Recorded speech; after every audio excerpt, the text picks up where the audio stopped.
What's going on? We back with Forgotten Fighters. It's your boy CJ Goodfella back with the Boxing Clinic and more. And today we back talk about Michael Nunn. Michael second to Nunn. The former middleweight, super middleweight, light heavyweight, two-time lineal champion at the middleweight division, the super middleweight division. That means he was the guy. He was the champion, not a title holder. And hell of a fighter. He boxed from 84 to 2002, had an impressive record of 58 wins, 37 knockouts, and only 4 losses. And what's so interesting about him, he had 30 fights before he touched a world title fight. And that's a lot of fights, man. That's a lot of fights. He was a good amateur. Got beat by Virgil Hill to go to the Olympics, I believe, or Olympic trials. But he won a title, man. He won it versus Frank Tate and became an IBF middleweight title. You know what I'm saying? Beat a lot of guys. Beat Juan Rodin in his first title for Vince, and the Shumba Kalebe. I'm sorry if I butchered his name, for the vacant lineal middleweight championship. He beat Iran Barkley and Marlon Sterling in majority decision wins. Also beat Donald Curry, who got beat by a honey guy. He was the undisputed champion at welterweight as well.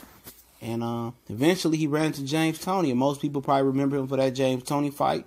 He earned the opportunity after putting a string of middleweight fights together, and outboxing James Toney for like 10 rounds, and James Toney knocked him out in the 10th, I think, with a big right hand and big left hook, and in the 11th round.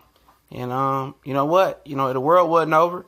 He moved up to super middleweight, and eventually became the lineal champion up there. And then he lost that to Frankie Lyles, and he continued to keep going, man. Went up to light heavyweight. But the important thing about Michael second to Nunn was that he was a slick southpaw. Hands was cool as the other side of the pillow. 6'1" middleweight, moved up, took chances, was a real true champion, was the guy in middleweight and super middleweight. And wasn't scared to fight nobody, man. And you guys, if you haven't watched him fight, you should go check him out, man. He was a real true throwback fighter, man. And what's so sad about his story is he got caught up in drug trafficking and got sentenced to 24 years in prison. You know what I'm saying? And I think James Toney said that was one of the toughest fights of his career, man. In 2004, he was sentenced to 24 years in prison for drug trafficking.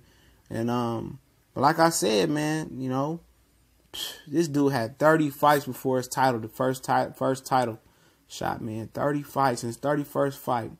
You know what I'm saying? And that's amazing. There's some fighters right now, you know what I'm saying, that barely got 30 fights, that been fighting for years. That should be way over. This dude eclipsed over 60 fights, man. Eclipsed over 60 fights. Did it the hard way. Earned his way up. Moved himself to rankings. Made sure everything was squeaky clean and everything was tweaked the right way. He fought for NABF titles. And when the time was right versus Frank Tate, he struck. Then fought everybody, became lineal champion, ran into James Toney. Didn't hang his hat. Didn't hang his head. He continued to fight. Became lineal champion again. Most of these guys today lose, and they think it's the end of the world. You know what I'm saying? And the dude could fight, man. The dude could fight. Slick southpaw. Gave James Toney all he wanted. He was giving James Toney the business. You know what I'm saying? When I say he was giving James Toney the business, boxing his ears off. I think his ears fell and hit the canvas fucking around with Michael Nunn. Today, he'll be a fucking animal. At all 3 weight class, the first 2 weight classes before, middleweight and super middleweight. He'd have made a lot of money.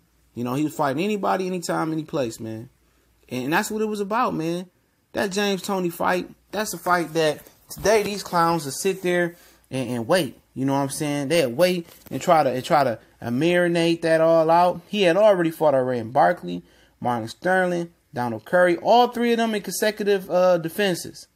And moved up and fight James Toney, man. He turned pro in 84, I think it was. Yep. In 84, he had 1 fight. He turned pro in December 84. In 85 alone, man, let's check this out. In 85, this man had 1, 2, 3, 4, 5, 6, 7, 8, 9, 10 fights in 85, man. This man had 10 fights in 85 alone. 86, Michael Nunn had